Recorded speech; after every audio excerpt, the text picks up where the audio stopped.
Okay, stop everything you're doing right now, because what went down in Davos over the last 48 hours, it's gonna change how you see the world. Picture this. The Swiss Alps, January 21st, 2026. Snow-capped mountains, world leaders in fancy suits. The World Economic Forum. You know, where billionaires go to pretend they care about regular people. And then, two speeches, same stage, less than 24 hours apart. And folks, I'm telling you, they couldn't have been more different if they tried. One speech, clarity, courage, a vision for what comes next. People were literally leaning forward in their seats.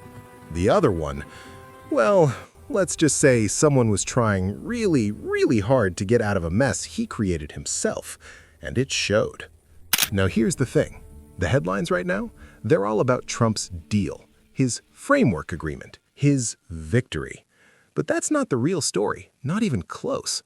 The real story is how a Canadian Prime Minister walked onto that stage and delivered what people are calling the most important speech by a Western leader in years, and how, less than 24 hours later, Donald Trump stood in that exact same spot and retreated. Yeah, you heard me right. Retreated. Let me break down what actually happened, because trust me, you're going to want to hear this. All right, before we dive deeper, you gotta understand who Mark Carney actually is. Because this isn't some random politician talking out of his hat. This man, he's the only person in history who's been governor of both the Bank of Canada and the Bank of England. Let that sink in. Two of the most powerful central banks on the planet. Same guy running both. When Mark Carney opens his mouth about global finance, about how money actually moves around this world, about who has power and who doesn't, people with literally trillions of dollars stop what they're doing and take notes. Trillions, with a T. So when this guy walks onto the Davos stage on Tuesday, January 20th and starts talking, the room goes quiet, like pin drop quiet. And what does he say? He looks at that audience of the world's most powerful people and tells them something they all knew deep down, but were too scared to say out loud. The rules-based international order, the system we've had since World War II, the thing that's supposed to keep everything from falling apart? It's over. Not declining, not weakening, over, done, finished. We are in the midst of a rupture, he said, not a transition. Rupture. He chose that word carefully. A tearing apart, a breaking of everything we thought we knew.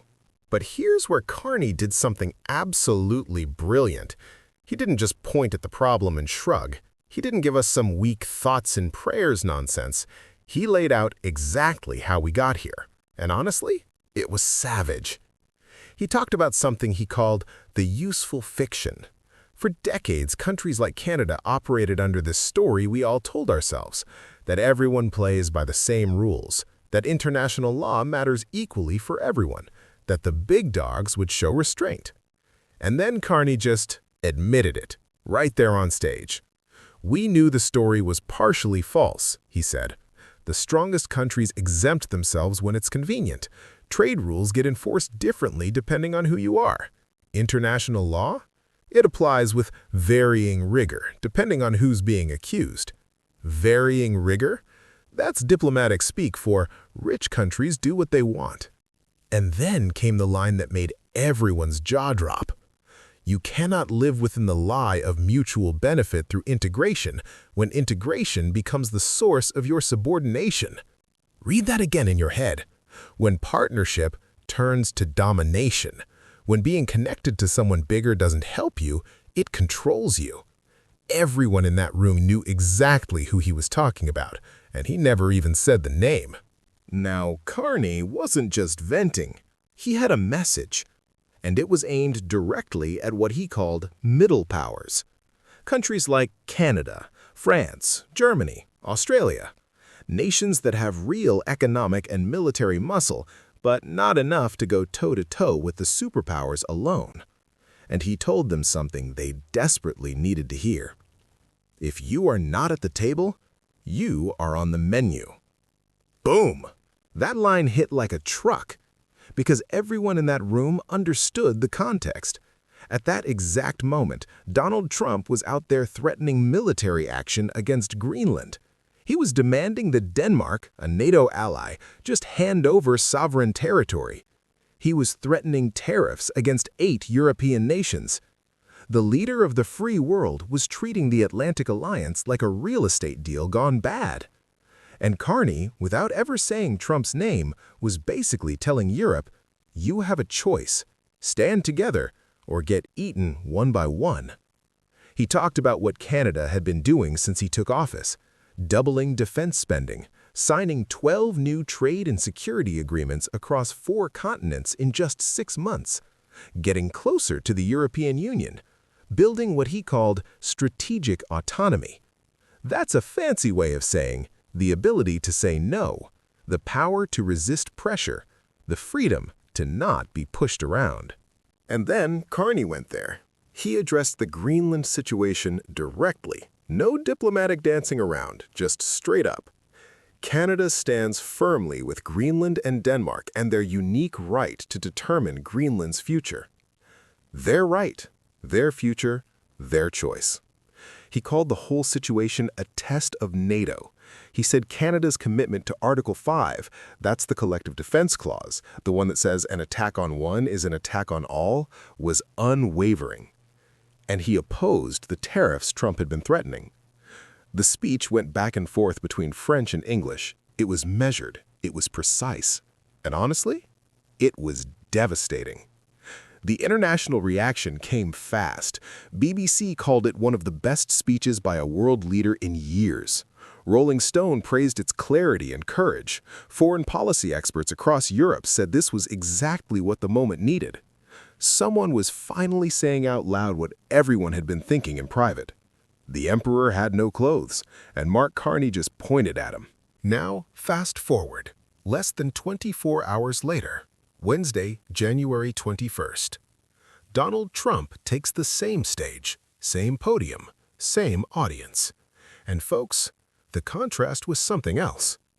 Trump starts with his usual routine, mixing jokes with threats. Friends and a few enemies, he tells the audience. Classic Trump, right? Then he pivots to Greenland, and what followed? Let me tell you, it was the performance of a man who realized his plan had completely backfired. Think about what he'd been doing for weeks. First, he says acquiring Greenland is necessary for national security. Then he refuses to rule out military force. Then he sends his son on this bizarre publicity tour where Trump Jr. is handing out MAGA hats in Greenland like it's a tailgate party. Then he appoints a special envoy specifically to work toward making Greenland part of the United States. Then he threatens Denmark with tariffs. Then he expands those threats to 8 European nations. Each week he escalated, louder, more aggressive, more demands. And Europe did something Trump didn't expect. They unified. Denmark, France, Germany, Norway, Sweden, Finland, the Netherlands, the UK. They deployed troops to Greenland for joint military exercises, not to threaten anyone, they said, to defend an ally. Macron gave speeches saying France would not yield to intimidation. The European Commission president said Europe would remain united. The Danish foreign minister said Greenland's territorial integrity was non-negotiable. Even far-right European parties, the ones that usually love Trump, pushed back on his Greenland demands. Trump had overplayed his hand, badly. So there's Trump, standing at Davos, and he's got to find a way out of this mess. And what does he do? He does what he always does when he's backed into a corner. He declares victory. Trump announces that he and NATO Secretary General Mark Rutte have formed the framework of a future deal on Greenland and the Arctic.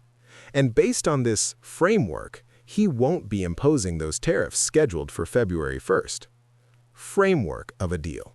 Not a deal, a framework. Later, in an interview, he called it the concept of a deal. The concept of a deal. And what's actually in this magical framework?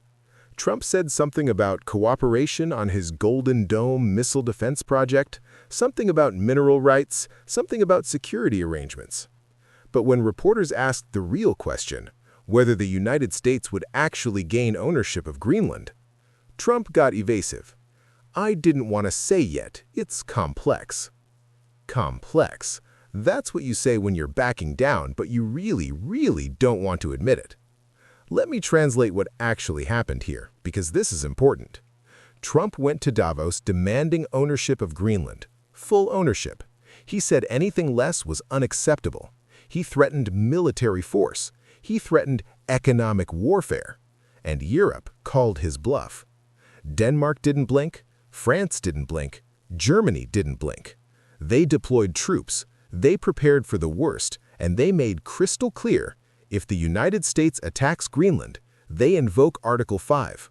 That would mean America at war with its own alliance, NATO dissolved, the US standing alone against Europe. Trump looked at that scenario, and he blinked first. And here's the biggest tell, the thing that proves this was a retreat, no matter how you spin it.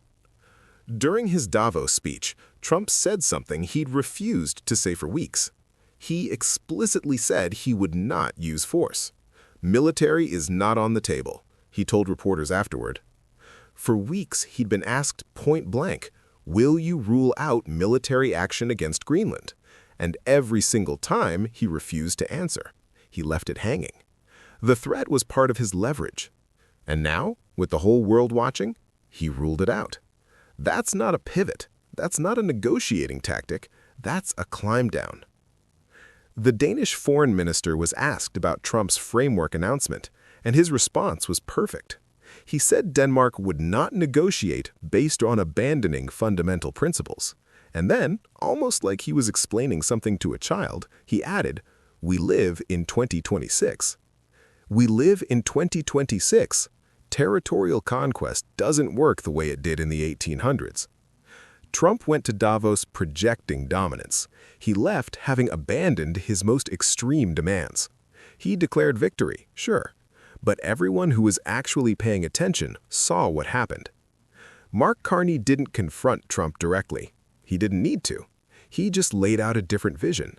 And in doing so, he showed what leadership looks like when it's not based on threats and intimidation. Now let's zoom out, because this isn't really about Greenland. It's about something much bigger.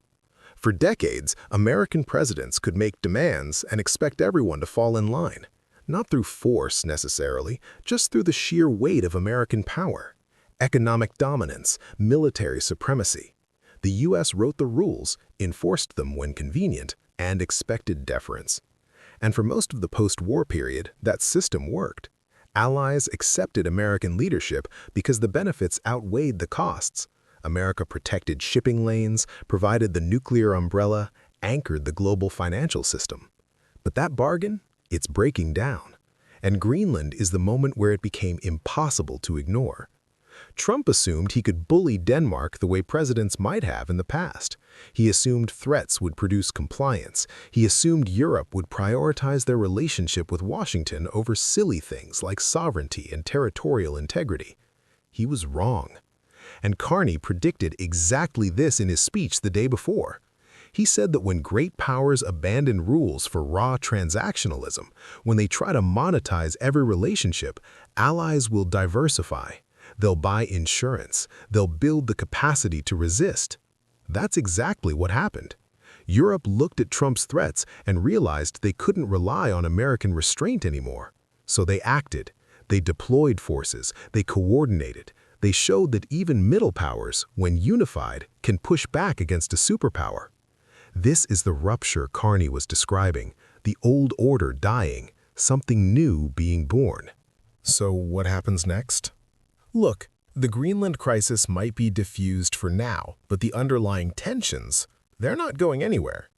Trump's framework deal doesn't actually resolve anything fundamental. Denmark and Greenland have made clear they're not giving up sovereignty. The details are vague, and let's be honest, Trump has a track record of abandoning agreements when they stop being useful. This could flare up again, especially if Trump feels humiliated by how this played out. He declared victory, but everyone saw the reality. But here's what's changed, and this is the part that actually matters. Europe now knows it can stand up to American pressure. NATO allies have demonstrated they'll defend each other even against threats from Washington. Middle powers have seen that coordination works. That precedent, it changes everything. The next time Trump makes demands, allies will remember that resistance is possible, that unity provides protection, that sovereignty can be defended. China is watching this, Russia is watching this, every nation calculating their relationship with Washington is watching this. And when history looks back at this week in Davos, it won't remember Trump's framework deal. It'll remember the Canadian Prime Minister who told the world the truth, that the old order is over, that nostalgia won't save us, and that from the fracture, if we have the courage to build together, something better might emerge. That's the real story. That's what actually happened. If this helped you understand not just the headlines, but what they actually mean, smash that like button and let me know in the comments. Do you think Trump's climb down will last, or are we heading toward another confrontation? See you in the next one.